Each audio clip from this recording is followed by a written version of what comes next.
What if a normal night out with some acquaintances turned into the final night that you're gonna be alive? A millionaire businessman goes missing, and when he's found, he is unrecognizable. What happened to him? Who did this to him? And why? Today I bring you the case of Yong Boon Cheong, a murder that shocked Johor. Hey you guys, and welcome to the GMC channel where I bring you the ghost, the mystery, the crime stories. I am Esther Vincent, also known as Leah Mia on social media. Today, thank you so much for tuning in. I have brought you a murder case. Yes, that's what I do. I bring ghost, mystery, crime stories every week. If you guys like it, please do leave a thumbs up. Please do leave a comment, and don't forget to subscribe.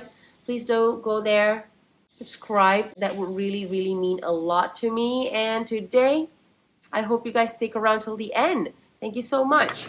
Before we get into the crime itself, let's talk about the man that is at the center of it all, Yong Boon Cheong. He was a 54-year-old businessman. He wasn't some shady character or an underground figure or anything like that. No. He was pretty well known in the local business center, among the people who do big businesses. He was pretty well known with them. Yong owned a plastic manufacturing factory, and over the years, he had built a successful life for himself, a reputable name for himself. He was married. He had a wife and a son. You could say that he had everything, like, family, money, stability. He was the type of guy where people point to and be like, that guy, yeah, that's a successful man over there. Him, yeah, he's doing good for himself. Still, behind this successful businessman image, he was a regular human being. He was someone's husband, someone's father. And on July 4th, 2014, that ordinary man's day turned into something straight out of a nightmare. The night before did not start like a crime scene or anything like that. Yong was seen in a coffee shop until late into the night, up to about 2:30 in the morning. He was having supper and talking with some acquaintances when a group of young Malay men, they came over and started harassing and attacking him inside the shop. Bystanders, they didn't want to get involved because, they were scared. This was something fishy, illegal, suspicious going on. So they just stood and they just stopped and stared. Stop and stare. Yeah, nobody got involved. So Yong was getting harassed by this group of men. After that, Yong was said to have been overpowered inside that coffee shop by that group of men, and they forced him into a car, and all these men got into the car as well, and that car started just roaming around the entire night, the entire early morning, night, yeah, before the sunrise, after 12 a.m. I hope you guys get it. So yeah, at one point these men, they changed vehicle. They all jumped into a Jaguar, and then they kept on roaming around and later stopped at a restaurant named Singgah Selalu, where Yong appeared to try to flee. Witnesses said that he tried to escape these group of men, but unfortunately he was stopped and assaulted then and there, which left him with a bleeding face. After the assault at the restaurant, one of the accused, named Izwanuddin Qasim, is said to have contacted his Singaporean associate, Singaporean friend named Nur Iskandar Zainal Yahya for help. Now, Nur Iskandar, he came down with his girlfriend together with him. He met up with the group, and later on, he joins this group as well. At this point, they are still driving around, roaming around in the car with Yong, the assaulted Yong, still inside the car with them, right? So later on, Nur Iskandar would testify in court saying that came a point where he had to leave Izwanuddin, the original guy who called him, Izwanuddin and Yong, the victim, together in a vehicle because he had to go to the hospital, and then later on he had to drop off his girlfriend. And when he returned back to Izwanuddin and Yong, he saw Yong sitting at the back seat of the car, slumped, like literally slumping down, and Izwanuddin was trying to support Yong's head with a cloth. So what happened there? Why was Yong slumping over? From there, the men drive towards Batu Pahat. This is like literally a different city. And at an oil palm estate, near Kampong Sri Paya, they burned Yong's lifeless body under a pile of old tires doused with petrol. They probably thought that that would erase every trace of their crime, but they were wrong. Really. Burning a body does not destroy everything. A lot of people do think that, they can just burn a body. They commit a crime, they can burn a body. No. In fact, that would literally just make the evidence even louder. We gotta think, the furnace that people use for cremation, of dead bodies, that is such a confined small little space, and the fire is so intense. Even then, the skull does not burn, the femur bone doesn't burn, the hip bone doesn't burn. Such strong, heavy fire does not burn off everything. Imagine this is like an open space with some tires and petrol. You think the whole body is going to burn? No, it's not going to. A lot of people do think, it's easy to burn the body. No, it gives out a really bad smell, they say, and it would just char it out. It would just burn off the skin. That's about it. The evidence would still be there. Almost everything would still be there. So yeah, bad idea. Now it's the next morning, meaning the sun is up, right? And Yong did not return back home. His worried wife immediately lodges a police report. And guess what? In less than 24 hours, the police finds a burned body in that palm oil estate. Wow, good job, police. Like less than 24 hours. That's a great thing. That's because Johor Bahru and Batu Pahat is pretty far away. So good for them. The scene was horrific because the remains were almost completely charred. But the investigators noticed something crucial because the burn marks did not match the pattern of someone who had actually died in the fire. Yeah. The pathologist from Sultan Aminah Hospital later confirmed it that Yong did not die from the fire, but he had died from a stab wound straight into his heart. So meaning he was already dead even before his body was set on fire. The burning was clearly an attempt to cover up the murder or destroy the evidence.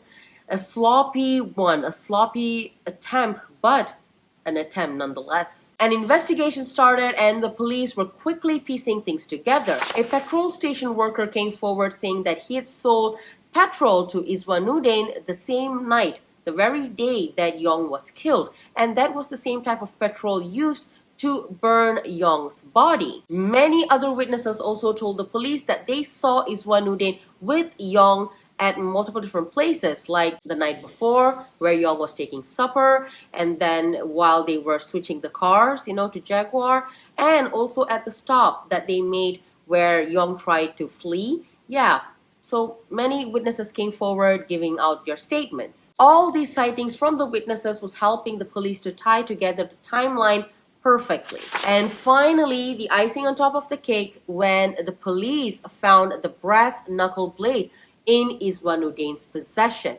The pathologist's report confirmed that Yong's fatal chest wound matched perfectly with that weapon. So all these evidence were piling up and pointing exactly at the suspect, Izwanuddin Qasim, a ship cleaner. He was a ship cleaner. And his friend, the Singaporean guy, Nur Iskandar Zainal Yahya. Now when we think about it, right, what a bizarre connection between these people, right? Like a millionaire businessman was stabbed, killed, and burned by a ship cleaner and his Singaporean friend? Like two different worlds colliding together. What is even happening? But no, apparently they knew each other, it seems. From when or for how long, I do not know. I don't have that information. But for this murder, it is believed that the confrontation started because of cars. Yeah, cars. Vehicles. Izwanuddin claimed that Yong's Jaguar was damaged by his Mitsubishi Evo, but Yong refused to pay for the damage, which escalated things. Yong accused Izwanuddin of knocking into his Jaguar, and there were also claims that Yong threw a heavy object that hit Izwanuddin's car. Back and forth. I don't want to say silly arguments, but it does sound silly, right? So yeah, back and forth arguments which led into a tragic loss of life.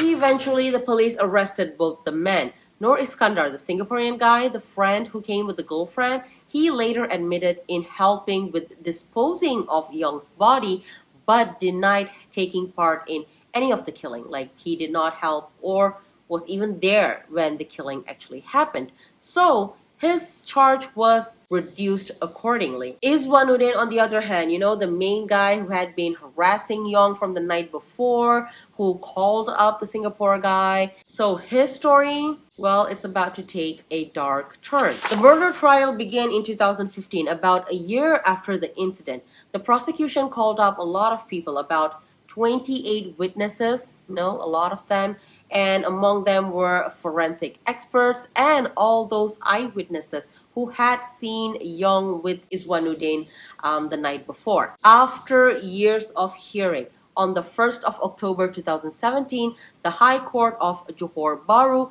delivered its verdict. The judge ruled the prosecution had proven the case beyond a reasonable doubt that Iswanuddin was there during the attack, helped transport Yong's body, and took part in setting it on fire. The court finally sentenced Iswanuddin to death by hanging. Yeah, witnesses from the courtroom said that Iswanuddin broke down in tears when the sentence was read out. Meanwhile, Noor Iskandar, the Singaporean who had cooperated and pleaded guilty in helping disposing of Yong's body, was sentenced to 8 years in prison. As per always, Iswanuddin's lawyers tried to appeal, but the Court of Appeal upheld the conviction in 2019, and later in 2021, the federal court also confirmed on the sentence. So there was no more running away from the sentence. The sentence stood. For Yong's family, it was the end of a long, painful wait, right? Now, even after the verdict, the question still lingers. Like, what was the actual motive of this murder? Was it really because of the car issues, like I mentioned earlier? Or was it money? Was it business related? Or was it completely something else? To this day, the actual motive or the actual reason behind this killing was never made clear. As for me, I personally think only Yong, the deceased, and the perpetrator, Iswanuddin, only both of them know, right? At the end of the day, a successful businessman, a father, a husband was brutally murdered. It's just very much unacceptable. Like, I don't know. I feel like this could have been avoided in so many other ways. Anyways, that's today's story. If you are new here, please know that I upload ghost mystery crime stories in my channel every week. So if you're into those, please do hit that subscribe button. Thank you for watching this video. Do share it with others, people who might find this interesting, people who have no idea about this case. Let them know about it. Let them know about this channel. Introduce them to this channel. For that, I would really say thank you. I would appreciate you guys. Go ahead, don't forget to click on that subscribe button. Go subscribe right now. I'm watching you. Go subscribe.